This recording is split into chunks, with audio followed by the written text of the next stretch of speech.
यादव सारे खत्म हो चुके हैं, यादव वंश का नाश हो चुका है। फिर कृष्ण भगवान अपना देह त्याग करते हैं। अब देखो उनके अंतिम संस्कार के लिए कोई बचा नहीं। यादव की जो स्त्रियां हैं उनको अर्जुन जी बड़े सम्मान के साथ वहां से ले गए और प्रस्थान करवाया।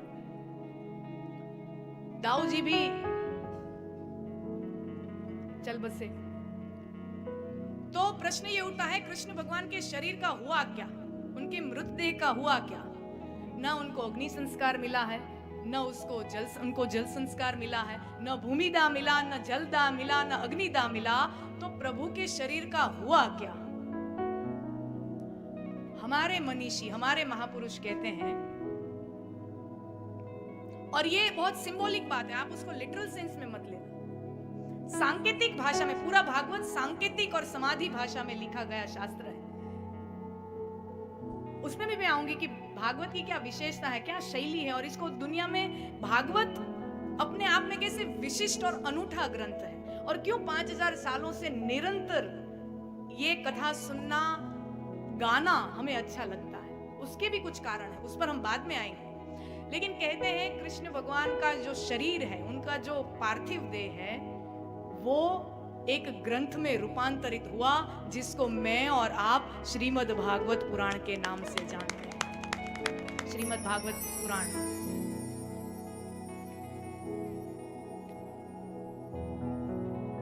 कहने का तात्पर्य ये है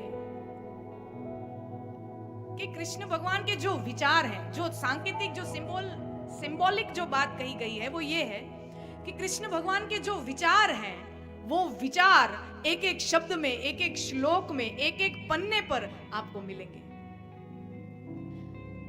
अच्छा, बोलते हैं 18,000 श्लोक भागवत पुराण का। मैं थोड़ा, हर कोई आप बुक पढ़ते हो ना, कोई भी नया, अभी किसी कॉलेज में एडमिशन लोगे, स्कूल में एडमिशन लोगे, तो कुछ आपको बुक्स दी जाती है, ठीक है?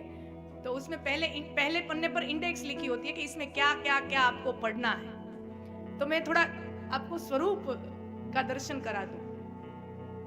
भागवत में 12 स्कंद हैं, और कहते हैं वो जो 12 स्कंद हैं वो परमात्मा के 12 अंग हैं। कोई स्कंद परमात्मा का हृदय है, कोई आंख है, कोई भुजा है, कोई उदर है, ऐसे करके वो 12 के 12 स्कंद जो परमात्मा के अंग हैं, वो ही भागवत के 12 स्कंद हैं।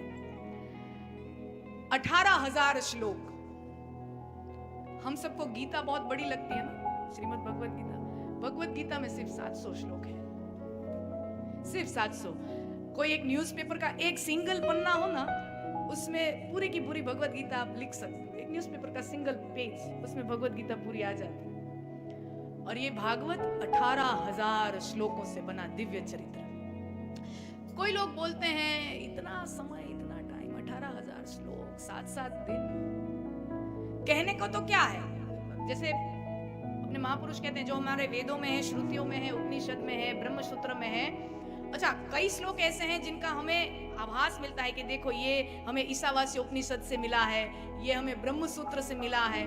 भागवत का जो पहला ही श्लोक है, उसका जो पहला ही चरण है जन्मादस्य, तो वो ब्रह्मसूत्र में भी मिलता है आपको। आप ऐसे अगर पठन करेंगे तो आपको पता चलेगा कि भागवत के जो सारे श्लोक हैं वो श्रुति, उपनिषद वगैरह वगैरह वगैरह इत्यादि ग्रंथों में से आते हैं। और श्रुति अगर हम पढ़ेंगे, उपनिषद का अगर हम अध्ययन करेंगे, तो कहने योग्य तो 2-3 वाक्य है, वो भी आधे आधे 2-3 वाक्य, पूरे भी नहीं, लंबे लंबे भी नहीं।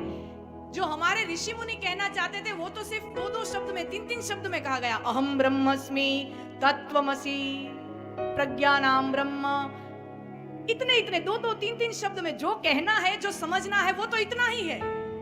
तो अगर कहना समझना सिर्फ इतना ही है, तो उसके लिए 7 दिन 4-4 घंटे सुनेंगे, 18,000 श्लोकों का पठन करेंगे। वो 4 वाक्य ही हम ना रट ले, अहम ब्रह्मस्मि, अहम ब्रह्मस्मि, अहम ब्रह्मस्मि तत्त्वमसि, मैं भी ब्रह्म हूं। पर ये बहुत भयंकर बात है, ये सीधे पचती नहीं। ये ऐसा है जैसे घी, शाकाहारी लोगों के लिए घी सबसे ज्यादा बल देने वाला खुराक है। घी से ज्यादा शक्ति, घी से ज्यादा बल और किसी खुराक में नहीं मिलता। ये हमारी मान्यता है, साइंटिफिकली प्रूवन है कि घी से ज्यादा आपको बूस्ट एनर्जी आपको कहीं और कोई और खुराक से नहीं मिलती। लेकिन घी आप एक लोटा भर के पी सकते हो, हजम नहीं होगा। हाँ, हजम पेट आपका होजरी नहीं ले पाएगी। वच्चे वच्चे गुजराती तो आवशे हो, कोई मूंझवण थाता है। मुंझारा होता है ना तो गुजराती निकलता है। पर घी हम ऐसे के ऐसे नहीं पी सकते, ठीक है, हजम नहीं होता। तो हमने क्या, हमारी जो मैया है, दादी नानी मैया, उन्होंने क्या रास्ते निकाले, कितने अद्भुत। तो घी तो जाना जरूरी है हमारे हड्डियों के लिए, हमारे जोड़ों के लिए, हमारे जॉइंट्स के लिए घी तो शरीर में जरूरी है। तो फिर क्या करेंगे, घी तो खा नहीं सकते, तो क्या करेंगे, रोटी में ऊपर लगाओ, खिचड़ी में डालो, लड्डू में मिलाकर खाओ, ऐसे ऐसा करके थोड़ा थोड़ा करके 2-3 चम्मच पूरा दिन का आपको घी अंदर जाना चाहिए। और ये मैं कोई नहीं कह रही, बड़े बड़े न्यूट्रिशन डॉक्टर लोग ऐसा बोलते हैं कि दिन में 2 चम्मच तो हर पेट में घी जाना चाहिए। तो हमने रास्ते निकाले घी कैसे खाए जाए, क्यों, क्योंकि पूरा घी हजम नहीं होता। वैसे ही अहम ब्रह्मस्मि, ये जो स्टेटमेंट है, ये जो वाक्य है, जैसे तैसे को हजम नहीं होता। आप सोच के देखो, आप मार्केट में जा रहे हो, तो किसी का दिमाग घूम गया है, किसी का ठीक नहीं है, घर से बीवी से लड़के आया है, समझ लो, और पूरा खरमगज का है।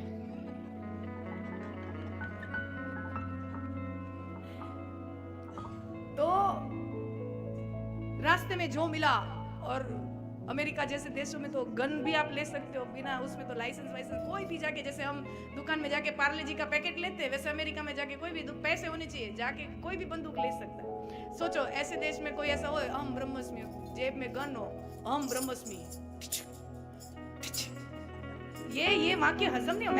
मैं खुद भगवान हूं, मैं तो कुछ भी कर सकता हूं, समझ में आ रहा है।